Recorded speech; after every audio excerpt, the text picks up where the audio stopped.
Global wide గా మంచి craze ఉన్న స్పైడర్ మ్యాన్ కపుల్ సీక్రెట్ గా పెళ్లి చేసుకున్నారా? Peter Parker, Mary Jane real life లోనూ ఒక్కటయ్యారా? కొద్ది రోజులుగా నెట్టింట తిరుగుతున్న వార్తల్లో నిజమెంత? ఈ విషయంలో స్పైడర్ మ్యాన్ క్లారిటీ ఏంటి? మనం కూడా ఒక లిక్కేద్దాం రండి. Hollywood most adorable couple Tom Holland, Zendaya తమ రిలేషన్షిప్ ను అఫీషియల్ గా నెక్స్ట్ లెవెల్ కి తీసుకెళ్లారు. గత కొంతకాలంగా ప్రేమలో ఉన్న ఈ జంట ఈ ఏడాది ఆరంభంలోనే రహస్యంగా పెళ్లి చేసుకున్నారు. కేవలం కొద్ది మంది కుటుంబ సభ్యులు, సన్నిహితుల మధ్య తమ పెళ్లి జరిగిందని టామ్ హాలండ్ స్వయంగా ఇంటర్వ్యూలో వెల్లడించారు. 2016లో Spider Man Homecoming sets లో పరిచయమైన వీళ్ళిద్దరూ చాలా కాలం పాటు తమ ప్రేమను మీడియాకు తెలియకుండా మేనేజ్ చేశారు. ఇప్పుడు మ్యారేజ్ న్యూస్ బయటకు రాగానే సోషల్ మీడియాలో ఫ్యాన్స్ రచ్చరచ్చ చేస్తున్నారు. బిగ్ స్క్రీన్ మీద ఈ స్టార్స్ కెమిస్ట్రీని గుర్తు చేసుకుంటున్నారు. పెళ్లి తర్వాత కూడా ఈ లవ్లీ కపుల్ వెండితెరపై కలిసి సందడి చేయబోతున్నారు.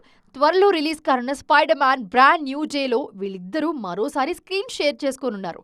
లాస్ట్ పార్ట్లో పీటర్ పార్కర్ ను మర్చిపోయిన మేరీ జాన్ కు గతం ఎలా గుర్తొస్తుంది అనే ఆసక్తికరమైన పాయింట్తో తెరకెక్కిన ఈ మూవీ బాక్స్ ఆఫీస్ దగ్గర కొత్త ట్రెండ్ సెట్ చేస్తుందన్న నమ్మకంతో ఉన్నారు మేకర్స్.